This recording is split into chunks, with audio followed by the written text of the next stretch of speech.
SLST প্রশ্ন ভুল মামলা বা প্রশ্ন চ্যালেঞ্জ মামলার আজকে হাইকোর্টে শুনানি হলো এবং সেটা হলো ডিভিশন বেঞ্চ, সিঙ্গেল বেঞ্চের নয়। তো আজকে সেখান থেকে কি আপডেট উঠে এলো, তাহলে কি সেখানে অনেকে মার্কস পাবে এবং তারা কি প্রিলিমিনারি ইন্টারভিউ লিস্টের নাম তুলতে পারবে? আমি একটু সে নিয়ে আলোচনায় আসছি। প্রত্যেককে ভিডিওটা স্কিপ করো না, সবটা দেখো এবং চ্যানেলটা সাবস্ক্রাইব করে দিও এসএসসি পিএসসি গুরুত্বপূর্ণ আপডেট পাওয়ার জন্য। প্রথম বলি যে প্রশ্ন ভুল মামলা বা প্রশ্ন চ্যালেঞ্জ মামলা, যেটা কিন্তু প্রথমে সিঙ্গেল বেঞ্চে শুনানি হচ্ছিল এবং সেখানে কিছুটা প্রোগ্রেস হয়েছিল, কিন্তু এরই মধ্যে হঠাৎ করে স্কুল সার্ভিস কমিশন সেই মামলা নিয়ে গেল কোথায়? ডিভিশন বেঞ্চে।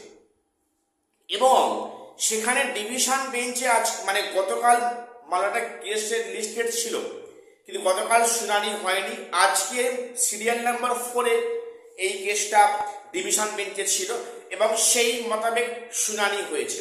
তবে আজ একটা কিন্তু পজিটিভ আপডেট উঠে এসেছে, আমি আজকে নিয়ে আলোচনা করছি। তার আগে বলে রাখি, প্রশ্ন ভুল মামলা অ্যাকচুয়ালি বিষয়টা কি, খুব সংক্ষেপে বলে দিই।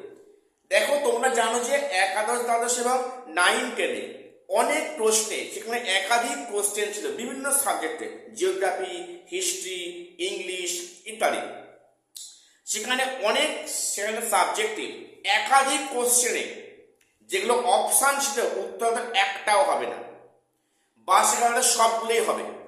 সেখানে অনেক ক্ষেত্রে মার্কস ফর অল করেছে, অনেক ক্ষেত্রে সেখানে আবার ভুল প্রশ্ন অ্যান্সার প্রোভাইড করেছে কমিশন, যার সঙ্গে ক্যান্ডিডেটটা মানতে রাজি নয়।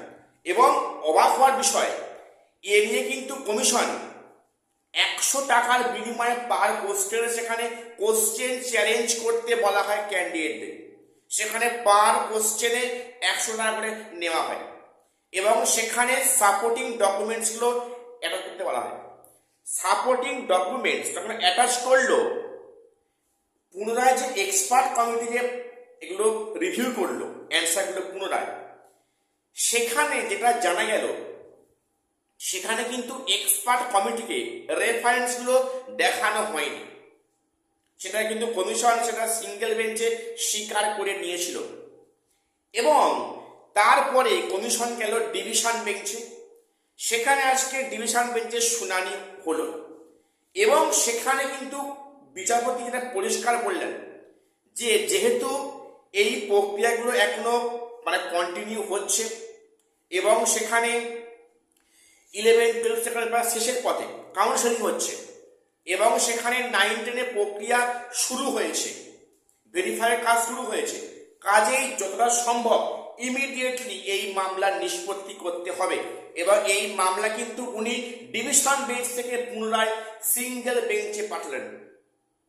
ডিভিশন বেঞ্চ থেকে মামলাটা পুনরায় সিঙ্গেল বেঞ্চে নামানো হলো এবং সেখানে অতি সত্বর এই মামলাটা সিদ্ধান্তে আসতে হবে, একটা জাজমেন্ট দিতে হবে।